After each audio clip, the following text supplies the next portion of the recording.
अनिरुद्धाचार्य की इस viral video ने मर्डर करवा दिया। आपकी 18 एकड़ जमीन है तो क्या लड़की वाले नहीं देख पा रहे हैं कि आपकी 18 एकड़ जमीन है? ये सब लोग देख रहे हैं, मैं तो किसानी ही कर रहा हूँ उसमें। फिर भी शादी नहीं हो रही? टीचर जिसकी जिंदगी केवल किताबों और किसानी में गुजरती थी, एक रोता था और माँ बाप भी नहीं थे। बस उसकी एक इच्छा थी कि उसकी शादी हो जाए। उम्र उसकी 45 साल हो चुकी थी, लेकिन उम्मीदें अभी भी जिंदा थी कि कोई इसकी जिंदगी में आएगा और उसका भी परिवार होगा। उसे भरोसा था अपने 18 बीघा जमीन और सरकारी नौकरी पर और अपने उस इज्जत पर जो उसने अपने गांव जबलपुर के तहसील के नवार गांव में कमाई थी। एक दिन वो अपने गांव में हो रही कथा में जा पहुंचता है, जहां पर कथावाचक अनिरुद्धाचार्य से अपने दिल की कह बैठा। कैमरा ऑन था और उसने मासूमियत से कह डाला कि मेरे पास 18 बीघा जमीन है और फिर भी मेरी शादी नहीं हो रही है। यही एक वाक्य वायरल भी हो गया, जिसे लाखों लोगों ने देखा और इस चीज का मजाक भी बनाया।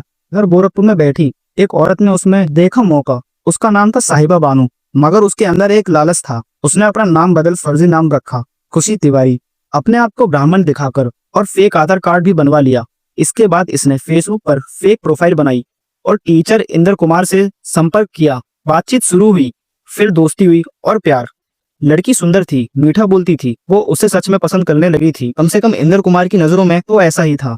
17 मई के साहिबा के बॉयफ्रेंड कौशल ने इंद्र कुमार को कॉल किया, फिर खुशी की फोटो भेजी और रिश्ता तय कर दिया। इंद्र फूला ना समाया और उसने 1.5 लाख रुपए इकट्ठे किए और अपनी 1 एकड़ जमीन गिरवी रख गहने बनवाए, पुश्तैनी आभूषण बनवाए और 2 जून को गोरखपुर पहुंच गया। 5 जून को मंदिर में विधिवत शादी हुई। रिश्तेदारों को फोटो भी भेजे गए और उसने अपने रिश्तेदारों को बताया कि जल्द ही वो अपनी दुल्हन को गाँव लेकर लौटेगा। मगर इंद्र को नहीं पता था कि उसकी नई दुल्हन उसकी मौत की स्क्रिप्ट लिख चुकी थी। शादी के ठीक बाद खुशी ने बहाना बनाया वो इंद्र को अपने गांव नीलकंठ दिखाना चाहती है।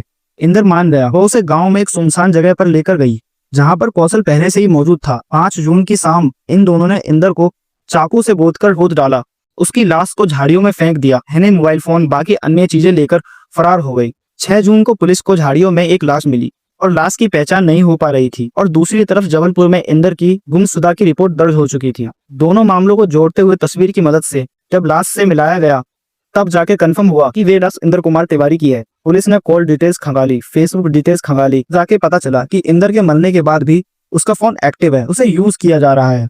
वैसे ही नंबर पर पुलिस ने कॉल किया, मोबाइल स्विच ऑफ आने लगा। फिर पुलिस की सख्ती सुई घूमी।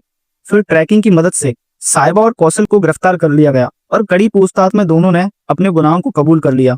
पुलिस का शक है कि साहिबा इंद्र की हत्या करने के बाद उसको इंद्र की विधवा बताकर उसकी प्रॉपर्टी पर भी कब्जा करना चाहती थी। धन्यवाद। अगर आपको वीडियो पसंद आई हो तो फॉलो करना ना भूलें।